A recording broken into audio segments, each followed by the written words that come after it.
चलिए तो फिर आगे बढ़ाते हैं एक्सरसाइज 5.3 को। लेक्चर नंबर 2 आप देख रहे हैं। उम्मीद है कि इससे पहले का जो लेक्चर है वो आपको अच्छी तरह से समझ में आ गया होगा।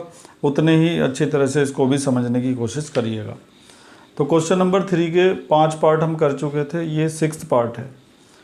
ए दिया हुआ है, AP की पहली टर्म दे रखी है, कॉमन डिफरेंस दिया हुआ है, SN दे रखा है, AP की कुछ टर्म का सम दे रखा है हमें, लेकिन ये नहीं पता कि कितनी टर्म का सम दिया हुआ है। N फाइंड करना है, मतलब यही पता लगाना है कितनी टर्म्स हैं, और इसके अलावा हमें क्या निकालना है, AN भी निकालना है। तो इस तरह के जो सवाल होते हैं इसमें ध्यान रखने वाली बात, तो हमें ध्यान से ये देखना होगा कि अब तक हमने केवल 2 ही फार्मूले पढ़े हैं, एक तो AN का और दूसरा SN का। तो हमें इस बात का ध्यान रखना पड़ेगा कि जिसकी भी वैल्यू दे रखी है ना, उसी का हम फार्मूला अप्लाई कर देंगे। तो अभी क्योंकि हमें SN दिया हुआ है तो हम SN का ही फार्मूला अप्लाई कर देंगे। SN का फार्मूला लगाएंगे N/2 2A + N-1 × D। इस फार्मूले को अप्लाई करने के बाद इसमें जितनी भी वैल्यूज़ हमें दे रखी हैं उन सबको पुट किया जाएगा। SN की जगह पर हम लिख देंगे 90, थोड़ा इधर को लिखता हूँ। N की जगह पर कुछ नहीं लिख सकते क्योंकि N तो फाइंड ही करना है। 2, A की जगह पर क्या लिख सकते हैं 2, N की जगह कुछ नहीं लिख सकते, और D की जगह पर क्या लिखेंगे 8। इसके बाद क्या होगा कि सिंप्लीफाई किया जाएगा इसको, 90 ऐसे ही रहेगा, N/2 भी ऐसे ही रहेगा। आप अगर ध्यान से देख रहे हो तो यहाँ से ना 2 कॉमन निकाला जा सकता है, बाहर निकल गया 2, तो इन दोनों में से एक 2 बाहर आ गया तो एक 2 तो अभी भी बचा रह जाएगा, N-1। और इधर से जब हम 2 निकालेंगे ना, यहाँ से 2 निकलने के बाद यहाँ पे क्या रह जाएगा 4। तो हमने क्या किया, यहाँ पर इसमें से 2 कॉमन निकाल लिया। तो यहाँ पे 2 कॉमन निकालने का बेनिफिट ये था कि इस 2 से अब नीचे वाला 2 क्या हो जाएगा, कैंसिल। तो जब भी आपको ऐसा बेनिफिट दिखाई दे तो आप ये काम ज़रूर करिएगा। अब आएगा 90 = N, 2, 4 को अंदर मल्टीप्लाई कर दो, 4N-4। 4 को हमने इस ब्रैकेट के अंदर मल्टीप्लाई कर दिया। इसके बाद 90 ऐसे ही रहेगा, N भी ऐसे ही रहेगा, 4N भी ऐसे ही रहेगा। -4 में से 2 गया तो कितना बचा, -2। इसके बाद हम क्या करेंगे, 90 तो ऐसे ही रहेगा, ये जो N है ना इसको अंदर मल्टीप्लाई कर देंगे, 4N² आ जाएगा, और N को 2 में मल्टीप्लाई कर देंगे तो कितना आ जाएगा 2N। इसके बाद हम क्या करेंगे कि इस 90 को भी राइट साइड में ट्रांसफ़र कर देंगे ताकि एक इक्वेशन बन सके। तो 90 को हम उधर की साइड ट्रांसफ़र कर रहे हैं, यहाँ पे बचेगी 0, 4N² - 2N और -90 बन जाएगा। इसके बाद मैं इस इक्वेशन को यहाँ पर लिखता हूँ और देखता हूँ कि कैसे सॉल्व किया जा सकता है। 4N² - 2N - 90 = 0। अगर आप ध्यान से देख रहे हो तो इस इक्वेशन की डिग्री 2 है, तो इसका मतलब ये क्वाड्रेटिक इक्वेशन है। इसका मतलब इसमें हम क्वाड्रेटिक फार्मूला लगाकर या फिर किसी दूसरे मेथड से, जैसे कि splitting the middle term method लगाकर हम इसको सॉल्व करके N की वैल्यू निकाल सकते हैं। क्वाड्रेटिक इक्वेशन को कैसे सॉल्व करते हैं हमने चैप्टर 4 में अच्छी तरह से सीखा हुआ है। तो हम सबसे पहले मैं इसमें क्वाड्रेटिक फार्मूला लगा के इसको सॉल्व करता हूँ। तो इसके लिए क्वाड्रेटिक फार्मूला के लिए A कितना है 4, B कितना है -2 और C कितना है -90। तो क्वाड्रेटिक फार्मूला होता क्या है, x = -b ± √b² - 4ac / 2a। अभी जो वैल्यू हमने यहाँ से निकाल रहे हैं ना, हमारी इक्वेशन x में नहीं है, हमारी इक्वेशन है n के अंदर। तो इस x की जगह पर मुझे n लिखना चाहिए था, कोई बात नहीं, अब लिख देता हूँ। अब हम यहाँ पर सारी वैल्यूज़ को पुट करते हैं। -b की जगह पर क्या आएगा, -2 ± √, फिर b की जगह -2 आ जाएगा, 4, a की जगह पर क्या आएगा, a की जगह पर 4, और c की जगह पर क्या आएगा -90 डिवाइडेड बाय 2 × a की जगह पर क्या आएगा 4। ठीक है, अभी चली रही है कैलकुलेशन, आगे देखो। 2 × 4 = 8, माइनस माइनस प्लस का 2 प्लस माइनस √, 2 का स्क्वायर 4, माइनस माइनस प्लस, 4 × 4 = 16 और 16 × 9 होते हैं 144, और साथ में आ जाएगी एक 0। ठीक है, इसके बाद 2 प्लस माइनस इन दोनों को ऐड कर देते हैं, तो ये आएगा 1444 डिवाइडेड बाय 8। ठीक है, अब इसको अगले पेज पर ले जाते हैं, यहाँ पे तो एडजस्ट हो नहीं पाएगा। फिलहाल हम इस क्वाड्रेटिक इक्वेशन को क्वाड्रेटिक फार्मूला लगाकर सॉल्व कर रहे हैं। अगर आपको splitting the middle term easy लगता है तो आप उससे करने की कोशिश करिएगा। तो इसके बाद मैंने उसको अगले पेज पर लिख दिया है। अब हमें ये देखना पड़ेगा कि ये 1444 किसका अंडर रूट होता है। तो देखो कैसे चेक करेंगे। इसके लिए 1444 को आप ऐसे लिखोगे, 2 से डिवाइड करा, फिर 2 से करा, अब उसके बाद ये 19 से डिवाइड होगा, फिर 19 से डिवाइड होगा, तो 2 इंटू 2 इंटू 19 इंटू 19 ऐसे लिखा जाएगा इस तरह से। ठीक है, उसके बाद यहाँ से 2 और वहाँ से कितना आ जाएगा 19, कुल मिला के आ गया 38। तो पता चल गया कि 1444 किसका रूट है, 1444 का रूट क्या आएगा 38 आएगा। तो अभी हम इसकी जगह पर क्या लिख सकते हैं, प्लस माइनस 38 डिवाइडेड बाय 8। इसके बाद हमें क्या करना पड़ता है, एक बार हम पॉजिटिव साइन लेते हैं और एक बार नेगेटिव साइन लेते हैं। तो लिखेंगे taking positive sign. Positive sign जब लिया जाएगा तो n इजिकल टू आ जाएगा 2 प्लस 38 डिवाइडेड बाय 8। तो 38 और 2 कितना हो जाएगा 40 डिवाइडेड बाय 8। 8 से कट जाएगा 5 बार, तो n की वैल्यू कितनी आ जाएगी 5। इसके बाद हम नेगेटिव साइन लेंगे। तो जब हम नेगेटिव साइन लेंगे तो n इजिकल टू आ जाएगा 2 माइनस 38 अपॉन 8। 38 में से 2 गया तो कितना बचा 36 और डिवाइडेड बाय 8। 4 2 जा और 4 9 जा, माइनस का 9/2 आएगा, जो कि पॉसिबल नहीं होगा। हमने पहले ये पढ़ रखा है कि किसी भी टर्म का नंबर या नंबर ऑफ टर्म जो है वो कभी भी इस तरह के नंबर्स में नहीं होते, वो हमेशा नेचुरल नंबर में होते हैं। ठीक है, तो इसका मतलब हमें यही लेना पड़ेगा, taking therefore taking n is equal to 5। तो हमें ये पता चल गया n की वैल्यू कितनी है। और देखते हैं क्या पूछा गया था। n की वैल्यू के अलावा हमसे an भी पूछा गया था। अब आप इजीली an निकाल सकते हैं। तो an निकालने के लिए हमने क्या करा ना, an का फॉर्मूला अप्लाई कर दिया। वैल्यू पुट करेंगे, a कितना है 2 और n हमने अभी अभी फाइंड करा है कितना है 5 माइनस 1 और d कितना है 8। ठीक है, ये सब रख दिया जाएगा। तो 2 5 में से 1 गया तो 4 बचा इंटू 8 और 2 और 8 4 जा 32, तो कुल मिला के ये आ गया 34। तो an भी निकल गया और n भी आसानी से निकल गया। एक बार फिर से देखते हैं पूरे सवाल को। तो हमें ये सब चीज़ें दे रखी थी और हमें n निकालना था और an निकालना था। तो मैंने अभी आपको बताया जो भी दे रखा है ना Sn या an में से जो भी, तो उसी का फॉर्मूला लगा दो। फिलहाल हमें Sn दिया था तो Sn का फॉर्मूला लगाया, वैल्यू पुट करी, सॉल्व करते करते निकला तो कुछ नहीं, लेकिन एक क्वाड्रेटिक इक्वेशन बन गई n की फॉर्म में। अब क्वाड्रेटिक इक्वेशन को सॉल्व करने के लिए चाहे स्प्लिटिंग द मिडिल टर्म लगाओ, चाहे कंप्लीटिंग स्क्वायर लगाओ, चाहे क्वाड्रेटिक फार्मूला लगाओ, कुछ भी लगाओ और इसको सॉल्व करो। तो मुझे अच्छा लगा क्वाड्रेटिक फार्मूला, तो मैंने उसको अप्लाई कर दिया। अप्लाई करने के बाद ये आ गया, हमने देखा कि ये किसका स्क्वायर रूट होता है 38 का, मतलब 38 इसका स्क्वायर रूट होता है। इसके बाद एक बार प्लस का साइन लिया, एक बार माइनस का साइन लिया।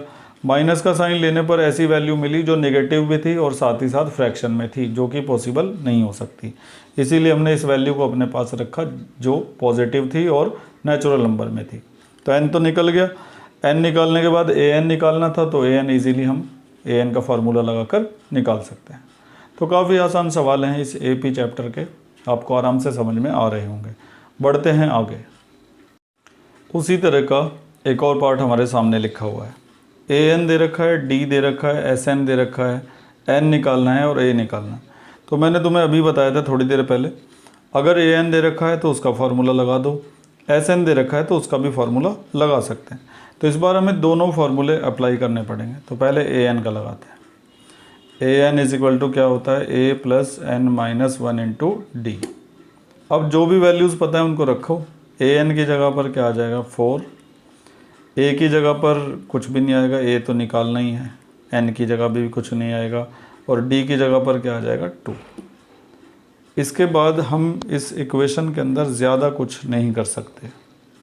ज़्यादा से ज़्यादा हम इतना कर सकते हैं कि इस 2 को ना अंदर मल्टीप्लाई करके 2n-2 कर सकते हैं और फिर माइनस का 2 उधर ले जाके प्लस कर सकते हैं। तो इसे भी कर ही लेते हैं, या फिर मैं इसको यहीं पर छोड़ देता हूँ। ठीक है, अब दूसरा फार्मूला हम किसका लगा सकते हैं, एस एन का। यहाँ पे मैंने थोड़ा स्पेस छोड़ दिया है कि आगे हो सकता है कि मुझे इसको आगे 2 को अंदर मल्टीप्लाई करने की ज़रूरत पड़ जाए। फिलहाल मैंने एस एन का फार्मूला लगाया n/2 2a plus n-1 into D. ठीक है, वैल्यूज़ पुट करते हैं। एस एन की जगह पर आ जाएगा माइनस का 14, n तो पता ही नहीं है 2, a की जगह क्या आएगा, a भी नहीं पता, n-1 इंटू डी, n-1 और d की वैल्यू कितनी दे रखी है हमें 2, उसको पुट कर दिया जाएगा। अब आप ये ध्यान से देखिएगा कि इक्वेशन 1 जो है पूरी, इसका इस्तेमाल यहाँ पर कैसे करा जा सकता है स्मार्ट तरीके से। तो -14 ऐसे ही रहेगा, n/2 भी ऐसे ही रहेगा। ये जो 2a आपको दिखाई दे रहा है ना, इसको आप स्प्लिट करके a प्लस a लिख सकते हैं इंटू n-1 इंटू 2। तो 2a को हमने स्प्लिट करके क्या लिख दिया, a प्लस a, और सॉरी यहाँ पर प्लस लगेगा। ठीक है, तो यहाँ पे ये बात ध्यान देने वाली, मैं यहाँ पे एक स्टार बना देता हूँ। ये इंपॉर्टेंट पॉइंट है जो याद रखना है कि 2a को स्प्लिट करके a प्लस a लिखना है, ताकि हम इक्वेशन 1 का यहाँ पर इस्तेमाल कर सकें। अब यहाँ पर इक्वेशन 1 कैसे इस्तेमाल होगी, ये ज़रा ध्यान से देखिएगा। ये a तो ऐसे ही रहेगा, इतने हिस्से को ध्यान से देखो, a plus n-1 into D, a plus n-1 into D, D का मतलब 2। तो ये पूरा और ये पूरा मैच कर रहे हैं, और इस पूरे की जो वैल्यू है ना वो कितनी है, 4 है। तो इसका मतलब जितने के नीचे मैंने लाइन खींची है, इस पूरे की जगह पर हम क्या लिख सकते हैं, 4। कहाँ से, इक्वेशन नंबर 1 से। तो ऐसे हमने इसका स्मार्ट तरीके से इस्तेमाल किया। a को स्प्लिट करके 2a को स्प्लिट करके a प्लस a लिखा, और फिर इस पूरे की वैल्यू इक्वेशन 1 से कितनी मिल गई, 4, उसको रख दिया। अब हम इसको इजीली सॉल्व कर सकते हैं और n की वैल्यू यहाँ से निकाल सकते हैं।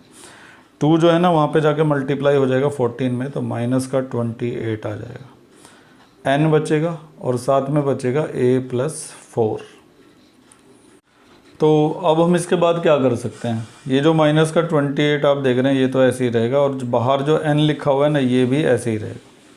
और ये जो a दिखाई देता है इसकी वैल्यू निकालेंगे। इस a की वैल्यू इक्वेशन 1 से निकलेगी। कैसे निकलेगी, ध्यान से देखना। 4 तो ऐसे ही रहेगा, n-1 इंटू 2 जो है ना वो दूसरी साइड चला जाएगा, उधर जाके हो जाएगा माइनस का, और यहाँ पे रह जाएगा a। तो इस तरह से a की वैल्यू ये निकल कर आ गई, और इसको मैं बना देता हूँ इक्वेशन 2। कैसे a की वैल्यू निकाली, दोबारा देखो, a तो यहीं पर रहा, और ये पूरा जो प्लस का था ये दूसरी साइड जाके क्या हो गया, माइनस का। a की वैल्यू निकली है 4 माइनस n-1 इंटू 2।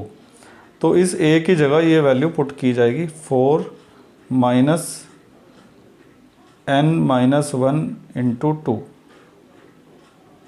अब अगर आप ध्यान से देखें तो यहाँ पर बस एक ही वेरिएबल बचा हुआ है n। पहले 2 वेरिएबल थे, एक a था और एक n था, लेकिन अब पूरे में n ही बचा हुआ है। अब इसको आगे सॉल्व करके n बड़े आराम से निकल जाएगा। तो हमने क्या करा ना, a की वैल्यू रखी है यहाँ पर इक्वेशन नंबर 2 से, तो मैं यहाँ पे लिख देता हूँ फ्रॉम 2।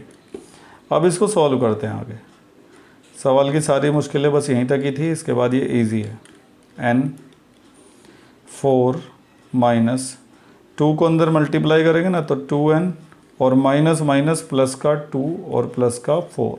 इसके बाद -28 इज इक्वल टू n, 4 और 4 8, और 8 और 2 कितना हो जाएगा, 10 माइनस 2n।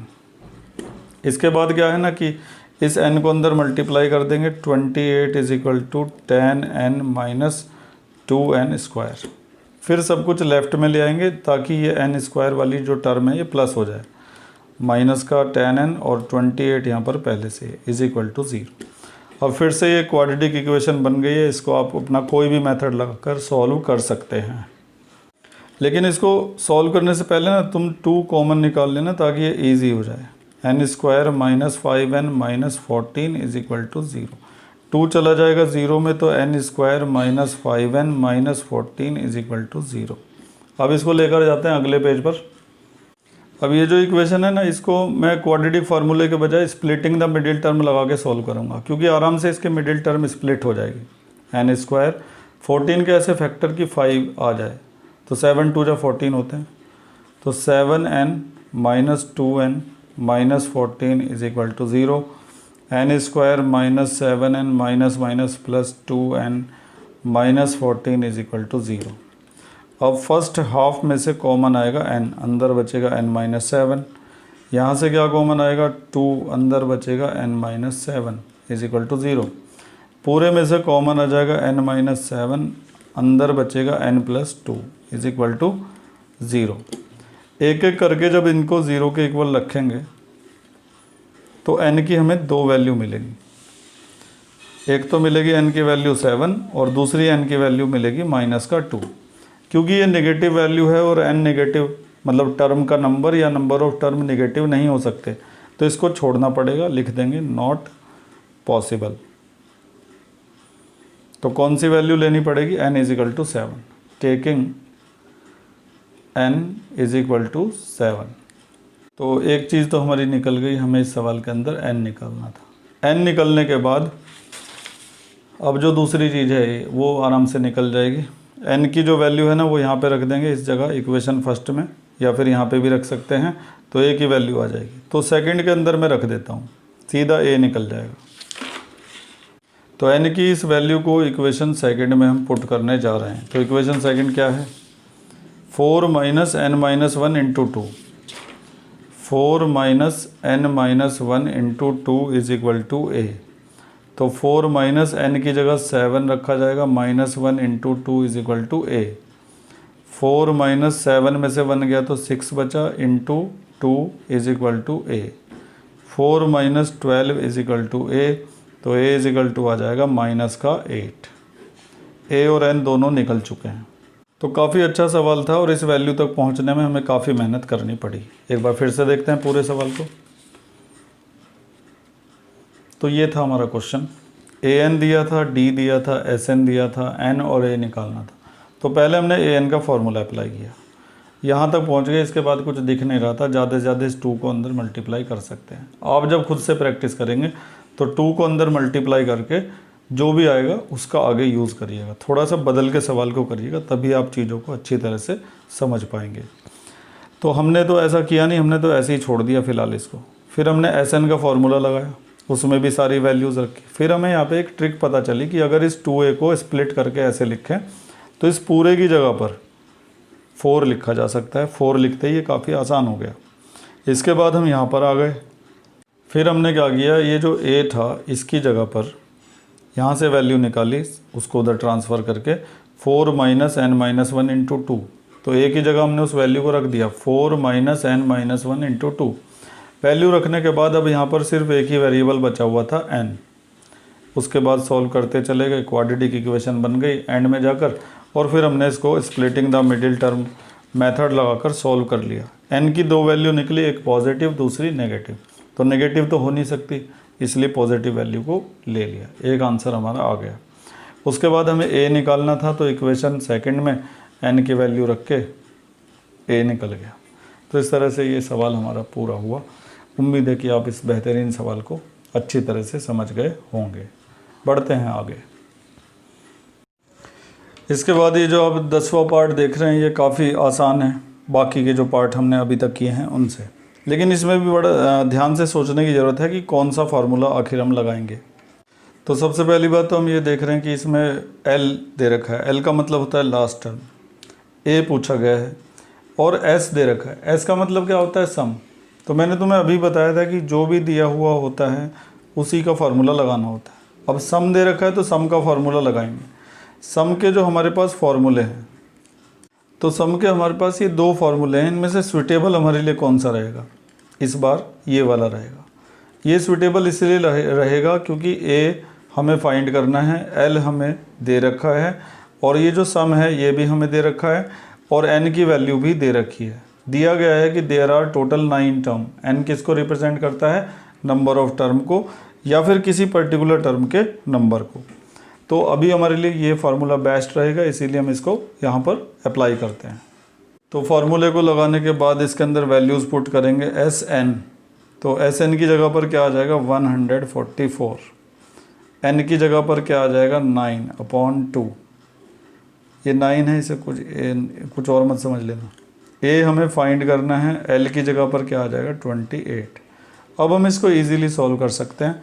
9 से ये कैंसिल हो जाएगा 16 बार, 2 जो है वो 16 में जाके मल्टीप्लाई हो जाएगा 32, इस ब्रैकेट के अंदर रह जाएगा a प्लस 28 इधर आके माइनस, तो 4 बचा, a की वैल्यू आसानी से निकल गई। तो बस यहाँ पर क्या है ना कि ध्यान से देखना था कि कौन सा फार्मूला हम यहाँ पे लगा सकते हैं। चलिए आगे बढ़ते हैं, कुछ और सवालों को भी देखते हैं। एक और आसान सवाल, क्वेश्चन नंबर 4। तो हमें एक एपी दे रखी है और इसके बारे में पूछा गया है हाउ मैनी टर्म्स मतलब कितनी टर्म। तो सीधा सा मतलब है कि n निकालना है। एपी दे रखी है और सम भी दिया हुआ है। तो अगर हमें एपी दे रखी है तो उससे एक तो हमें ए का पता लग जाएगा, दूसरा हमें डी का पता लग जाएगा। डी निकालने के लिए 17 में से 9 को क्या कर देंगे हम माइनस, तो डी कितना आ जाएगा 8।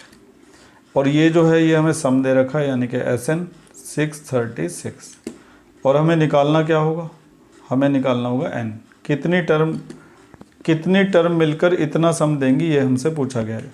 इस एपी की कितनी टर्म का सम ये होगा, यानी कि हमें n निकालना है। अब आपको इसमें कुछ खास नहीं करना, SN का फॉर्मूला लगाना है, उसमें सारी वैल्यू पुट करेंगे, n नहीं पता होगा तो सॉल्व करते करते आपका n निकल जाएगा। आगे जाके क्वाड्रेटिक इक्वेशन बन सकती है, उसको कैसे सॉल्व करेंगे पिछले 2 सवालों में हम देख चुके हैं, तो इस सवाल को आप खुद करेंगे, ठीक है। तो मैंने आपके लिए छोड़ दिया है। तो अब देखते हैं कि क्वेश्चन नंबर 5 में हमें करना क्या है। The first term of an AP is 5। एक AP की पहली टर्म जो है वो 5 है। तो हम जानते हैं अच्छी तरह से कि फर्स्ट टर्म का मतलब A दे रखा है। The last term is 45। Last term को हम L लिखते हैं, L जो है वो कितना है 45 है। द सम इज़ 400, और सम जो है ना SN वो हमें दे रखा है 400। Find the number of term, यानी कि हमें क्या निकालना है n निकालना है, जैसे ऊपर वाले में निकालना था n। और क्या निकालना है, एंड द कॉमन डिफरेंस, इसके अलावा हमें d निकालना है। तो अभी मैंने बताया था थोड़ी देर पहले कि जो भी दे रखा है उसका फार्मूला लगाओ। SN दे रखा है उसको लगा दो, AN दे रखा है उसको लगा दो। तो अभी हम SN लगाएंगे, और SN का कौन सा वाला फार्मूला लगाएंगे जिसमें A और L दोनों आते होंगे। तो SN is equal to n/2 A plus L, ये वाला फार्मूला हम लगाएंगे। SN की जगह पर क्या आ जाएगा 400, N की जगह पर क्या आ जाएगा, कुछ भी नहीं आएगा, /2। A की जगह पर क्या आएगा 5, और L की जगह पर क्या आएगा 45। इसके बाद आगे बढ़ते हैं, 400 ऐसे ही रहेगा, N भी ऐसे ही रहेगा, /2। 5 और 45 कितना हो जाएगा 50। ब्रैकेट हटा के मल्टीप्लाई का साइन लगा देंगे। 0 से 0 कैंसिल हो जाएगा, 5 से 8 बार ये कैंसिल हो जाएगा। 2 जो है ना 8 में जाके मल्टीप्लाई हो जाएगा, तो n की वैल्यू हमें मिल जाएगी कितनी 16। n निकल चुका है। एक और चीज़ निकालनी है हमें d। तो d निकालने के लिए हम क्या करेंगे, SN का जो दूसरा फार्मूला होता है ना n/2 2a plus n-1 into D, इसको लगाएंगे। ये हमने इसलिए लगाया क्योंकि इसी के अंदर d होता है, इसके अंदर तो d होता नहीं, इसलिए इसको नहीं लगा सकते। अब वैल्यूज़ पुट करो, SN की जगह 400, अब तो n भी रख सकते हैं, n की जगह आ जाएगा 16/2, 2a की जगह पर क्या आएगा 5, n-1, और सॉरी n हमें पता चल चुका है, इसकी जगह में 16 रखना था, ठीक है, इंटू डी। इस बार d बड़े आराम से निकल जाएगा क्योंकि इस पूरे के अंदर d को छोड़ के बाकी सारे क्या हैं कांस्टेंट्स हैं। इसके बाद हम क्या करेंगे ना, 2 से कट जाएगा 8 बार, और 8 से ये कट जाएगा 8 5 जा 40, 50 आ गए। इसके बाद 2 5 जा 10, 16 में से 1 गया तो 15, d बच जाएगा। 10 इधर जाके क्या हो जाएगा माइनस। इसी पेज पर एडजस्ट करने की कोशिश करता हूँ पूरे सवाल को। 10 जो है ना इधर जाके माइनस हो जाएगा तो 40 बचेगा, 40 इज इक्वल टू 15d। फिर 15 चला जाएगा डिवाइड में, तो 40/15 इज इक्वल टू क्या आ जाएगा d। अब कट जाएगा 5 3 जा और 5 8 जा, तो d की वैल्यू निकल कर आ जाएगी 8/3, और हमारा सवाल भी पूरा हो जाएगा। तो कैसे हमने इस सवाल को किया दोबारा से समझ लेते हैं। ए दे रखा था, एल दिया था, एस एन दिया था, एन और डी निकालना था। एस एन का फॉर्मूला लगाया जिसके अंदर ए और एल दोनों होते हैं। लगाने के बाद वैल्यूज़ पुट करी, बड़े आराम से एन निकल गया। फिर डी निकालने के लिए एस एन का हमने दूसरा फार्मूला लगा दिया, उसमें भी वैल्यूज़ पुट की, सॉल्व करके आसानी से डी भी आ गया। तो ये भी एक आसान सवाल था। उम्मीद है कि आप इसको भी अच्छी तरह समझ गए होंगे। अब बढ़ते हैं आगे, एक और सवाल देखते हैं। उसी टाइप का एक और सवाल, question number 6। The first and the last term of an AP are 17 and 350। किसी AP की फर्स्ट टर्म हमें दे रखी है 17 और लास्ट टर्म कितनी दे रखी है 350। If the common difference is 9, तो कॉमन डिफरेंस जो है ना D, उसको लिख दिया जाएगा 9। ठीक है। इसके अलावा पूछा गया है हाउ मैनी टर्म, फिर वही सवाल है हाउ मैनी टर्म, तो अब तो तुम समझ ही गए होगे कि n निकालना है। व्हाट इज़ देयर सम, और इस बार हमें SN भी निकालना है। तो इस बार क्या है ना, इस सवाल को करने के लिए वैसे तो वही सूटेबल रहता है, SN is equal to n/2a+l वाला। मैं लगा के दिखाता हूँ आपको। SN is equal to n/2a+l, ये फार्मूला अच्छा रहता लगाना। लेकिन इसमें प्रॉब्लम यह है कि ना तो SN पता है और ना ही n पता है, केवल हमें a और l पता है। तो उन्हें तो कम से कम लिख ही देता हूँ। a लिख देता हूँ 17 और l लिख देते हैं 350। ठीक है। और 2 भी नीचे लिख देता हूँ। लेकिन ना तो हमें SN पता, ना ही हमें n पता, तो पहले ये निकलेंगे, उसके बाद ही कुछ हो पाएगा। तो इसका मतलब SN का ये फार्मूला तो कामयाब नहीं है इस बार, क्योंकि इधर भी क्वेश्चन मार्क है, यहाँ भी क्वेश्चन मार्क है। तो अब कर क्या सकते हैं, SN का दूसरा फार्मूला भी नहीं लगा सकते, क्योंकि उसमें भी सेम प्रॉब्लम आएगी। इससे काम चलाने की कोशिश करेंगे इस बार। ये वैसे तो लास्ट टर्म है, लेकिन मैंने तुम्हें बताया था कि लास्ट टर्म जो है या कोई भी टर्म, उसको आप AN लिख सकते हैं। मैंने आपको ये कई बार बता रखा है, AP की किसी भी टर्म को आप AN लिख सकते हैं, यहाँ तक कि चाहे वो लास्ट टर्म हो, चाहे वो पहली टर्म हो, चाहे वो बीच की कोई भी टर्म हो, उसको आप AN लिख सकते हैं। तो इस लास्ट टर्म को मैं AN लिख रहा हूँ। AN का फॉर्मूला होता है a + n - 1 × d। इसके बाद AN की वैल्यू, AN यानी कि L की वैल्यू 350, A की जगह 17 प्लस n - 1 और D की जगह क्या आ जाएगा 9। फिर 17 उधर जाके माइनस हो जाएगा, 10 में से 7 गया तो 3 बचा, 4 में से 1 गया तो 3 बचा, और यहाँ पर एक और 3, लगातार 3 3 3 आ गया है। 9 से इसको कटना चाहिए 100%, तो देखते हैं कटेगा कि नहीं। पहले 3 से काट लेता हूँ, 3 3 जा, और ये अब ये 3 से फिर कटेगा, 3 3 जा और 3 7 जा, तो 37 इज इक्वल टू n - 1। 1 उधर जाके प्लस हो जाएगा, तो n की वैल्यू आ जाएगी कितनी 38। तो अब क्योंकि n की वैल्यू हमें पता लग चुकी है, तो इस वैल्यू को अब यहाँ पे पुट करके SN निकाला जा सकता है। तो अब मैं इनको सही कर देता हूँ क्वेश्चन मार्क को। n की वैल्यू कितनी रख देंगे यहाँ पे 38। अब 2 से कट जाएगा 19 बार 19, और इन दोनों को प्लस कर लो 7 और 6 और 3। उसके बाद इन दोनों की मल्टीप्लाई कर लेते हैं, तो इनकी मल्टीप्लाई करके आ जाएगा 6973। तो इस तरह से हमारा n और SN दोनों निकल गए। तो इस सवाल में जो हमने किया है वो ये था कि लास्ट टर्म को हमने क्या मान लिया AN, फिर AN का फार्मूला लगाया, उसमें सारी वैल्यूज़ पुट करी, n निकल गया। n निकलते ही फिर SN का n/2a+l वाला फार्मूला लगाएंगे, उसमें वैल्यूज़ पुट करेंगे और वो भी आ जाएगा। तो उम्मीद है कि आप इस सवाल को भी अच्छी तरह से समझ गए होंगे। तो आज जो आपने पढ़ा है, समझा है, उसकी अच्छी तरह से प्रैक्टिस करके देखिएगा। जब तक आप खुद नहीं करेंगे तब तक आप कुछ नहीं सीख पाएंगे। और इसके जैसे और भी सवाल दूसरी किताबों में से भी आप करके ज़रूर देखा करें। तो आज बस इतना ही करते हैं, बाकी देखें अगले लेक्चर में। Thank you.